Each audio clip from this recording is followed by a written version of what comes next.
And there's just so many elements of Bob Lazar's story that we have tracked down because if it's easily classified information on scientific level, right? Like the element 115 stuff. So that's the real big scientific thing that he supposedly came out with. And there's so many misconceptions about that as well that I'd like to spend a minute to clear up. Okay. So the key thing of Bob's story is the element 115, which he says is how the power source and the also the anti-gravity propulsion source for how these things fly. And he claimed, people claim he predicted it back in 1989.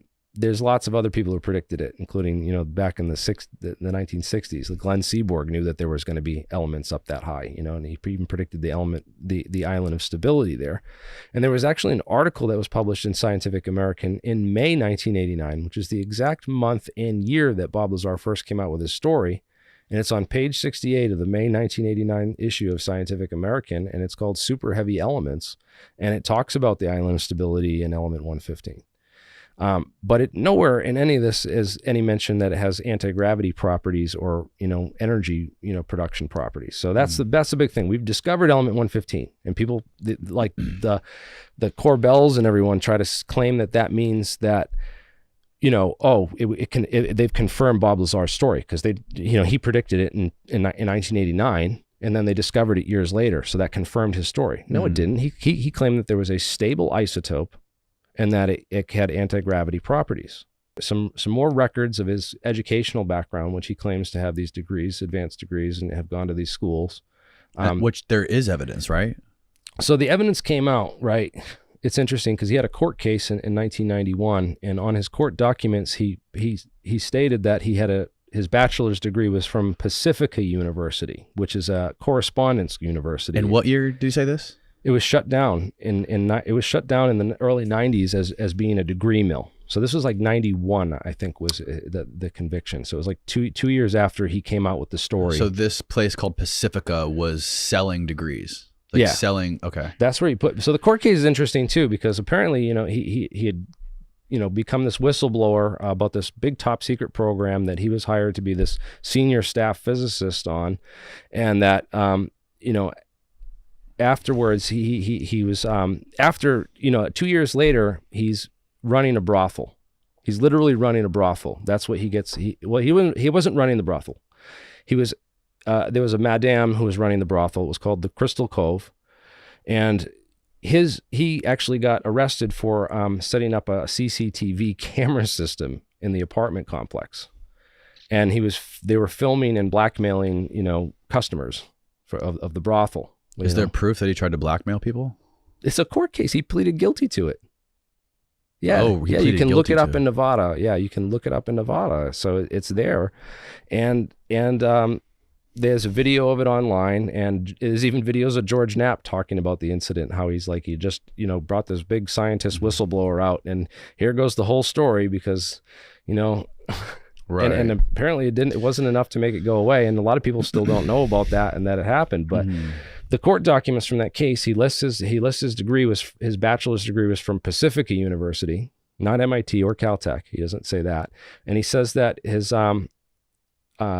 he had some, I don't know, he said something about University of Cal Northridge. I got to look up the documents from that court case, but it's on there. You can look it up. There's a whole website, boblazardebunk.com, where people can get a lot of these documents and other stuff. And other researchers have done stuff on this too, including an account on Twitter called Signals Intel. And there's not a lot of traction online with people that are trying to pick apart his story and doing it successfully until I became aware of you. Did I really start to notice some of these details? Because people aren't looking for, because the Bob Lazar story is such a fantastical story. It's awesome. I mean, that's what got me into researching UFOs and black projects and thinking the government has this stuff. That and movies like Independence Day in 1997, where they have that scene where they go into the underground hangar and they say, "Oh, we got this from Roswell," and all. So from the time you first learned about Bob, how long did it take for you to start to question everything? I tend to question guys like Bob Lazar, and especially that's one of the main things is the education, the fact that he'd lie about being a physicist and having these credentials and then not being able to back it up. If you're a senior staff physicist, as I mentioned, well, I didn't mention that. Let's bring up Bernard Haisch again because I wanted to get into that. Bernard Haisch has what's called a CV, or curriculum vitae, and that's what any published scientist is going to have, a bunch of work that they've worked on. Now, this guy was a senior staff physicist. He worked at Lockheed Martin Advanced Aerospace Concepts Department from 1979 to 1999. Talk more directly into that thing. Yeah, so 1999. And he worked on a bunch of classified physics programs as a senior staff physicist. And this is what, a real resume would look like for someone who they'd recruit and hire to these types of programs. Mm-hmm.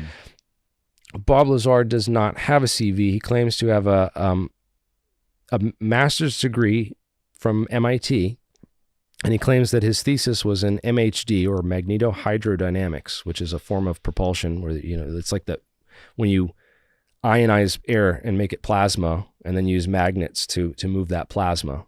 That's magnetohydrodynamics. Okay. So you can use it for propulsion, and, which is why he claimed that's what his degree was in, that would give him credibility to have, actually done the thing that he did or get the position out there, even though element 115 and the high-end, nuclear physics is really a separate issue from magnetohydrodynamics. Mm-hmm. It's a completely different fields, but I don't know. You look at guys like this and you compare him to Bob Lazar, and I'm like, well, why would they hire Bob Lazar? Why would they need Bob Lazar when they have dudes like this working on this stuff? Now, what did Bob Lazar say specifically about MIT? What did he say his level of education was at MIT? A master's degree. He said he had a master's degree at And MIT. he said he graduated in 1982. Okay, which was the same year that, according to the Los Alamos Monitor article, he moved to Los Alamos from California. So if he was in Los Alamos, did he move to Los Alamos and then Los Alamos sent him to MIT? Because that's kind of like what he changed the story up. Yeah, that's how he filled in like the holes in the timeline, saying that Los Alamos sent him to this program to do a speedy master's degree in MHD, which apparently never wrote a thesis paper for, because there's no record of his thesis paper. That's what he says the government scrubbed, right? They tried to scrub everything out of his life. Right? How could you scrub that? It's published in journals, and then other there's other scientists in that field who read every paper. If I'm in magnetohydrodynamics, if a new paper comes out on MHD, I'm reading it. And I'm like, oh, who's Robert Lazar? And you remember these things. So nobody's ever heard of him in the field. Mm-hmm. There's no record of his thesis, anywhere. He didn't keep a copy of it. There's none of that. So there's lots of things like that are hard to say. Like, well, he says the government deleted all the records. How could they delete, every yearbook issued to every student who graduated in 1982? So there's no yearbook or anything like this. There's absolutely zero proof he was ever at MIT. Yeah, that's all it would take is a yearbook picture, there's not a one class shred. listing. There's no proof, and that's why Eric Weinstein recently, I think he's starting to catch on, because he challenged Bob Lazar to a debate. He said, well, Joe Rogan asked me if I'd debate Bob Lazar, and he hadn't really looked into the story at the time, but I guess now he has, and he's, wants to, get into the MIT and what physics, what physicists do you know? Because he was asked one time in 1993 in Rachel, Nevada. It was the last Q&A session that Bob Lazar ever gave publicly. And he was asked at that Q&A session by Tom Mahood, oh, you claim that the government deleted your educational records. Could you try to reconstruct some of that history? Could you name, some of your professors from Caltech or MIT? He said, oh, sure. I guess, Dr. Duxler and Dr. Hossenfelder is what Bob says in the interview. And he says that Duxler was from Caltech and Hossenfelder was from MIT. And couldn't find anyone in the whole registry with that name. So Stanton looked up, Duxler, and the whole, APS, has anyone who's a physics teacher or student, gets into the American Physical Society, or APS, and you're listed under there. I'm listed under there. You can look me up. And he looked up Duxler and found that there was one Professor Duxler who worked at Pierce Junior College in Woodland Hills, California, which is where Bob Lazar lived after high school. next to a rocket engineer named Eugene Gluharev, who actually built those rockets that he's on the bike, the jet bike with. You know, he's got the rocket bike and the rocket cars. So those are Gluharev pressure jet engines. They're not actually rocket engines. They're extremely inefficient and extremely loud. And so that bike was built by his neighbor. He lived in Woodland Hills, California. That's where the article's from. It talks about him there. Yeah, Eugene Gluharev, and he was a helicopter. He worked for Sikorsky Helicopters as well, so he's an interesting guy. And Bob Lazar lived in Woodland Hills, California. Went to Pierce Junior College, and then Stanton Friedman went and looked it up and found records that he actually attended classes there, and asked Dr. Duxler to look in his records, and said, yeah, he did have a student by the name of Robert Lazar, in one of his classes. So yes, it's a fact that he did go to Pierce Junior College, and if you can go to MIT and go to Caltech, you don't go to Pierce Junior College. Right, but what he says... You don't go to community college if you get into MIT and Caltech. Right, but I think he claimed that he was sent to MIT by parts of the government, whoever he was working for to learn more about some of this technology that he was studying. That's what I believe that he claimed. I could be wrong there. That's possible, but then again, would there be records of him being in Cambridge at some time interval, and he'd have firsthand knowledge of things like around Cambridge.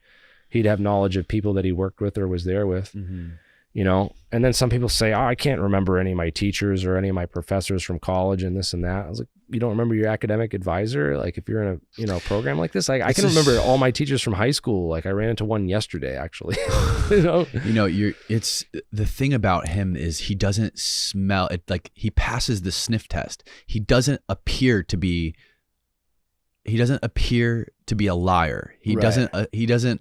If he's playing a part as a character, he's got it nailed, man. If he is a liar, he's obvious. Yeah, like everyone says. If I was going to cast him as a role in the movie, man, he'd be a great character to play the part for sure, man. He does a great job at that, and he had me fooled for a number of years, man. When I used to argue in favor of Bob Lazar until I got smartened up and educated by real Area 51 and real physicists and real scientists, and got deep down the rabbit hole on all this propulsion stuff, man. Because if you think Bob Lazar is the epitome of where this technology and this stuff is at, you haven't even scratched the surface.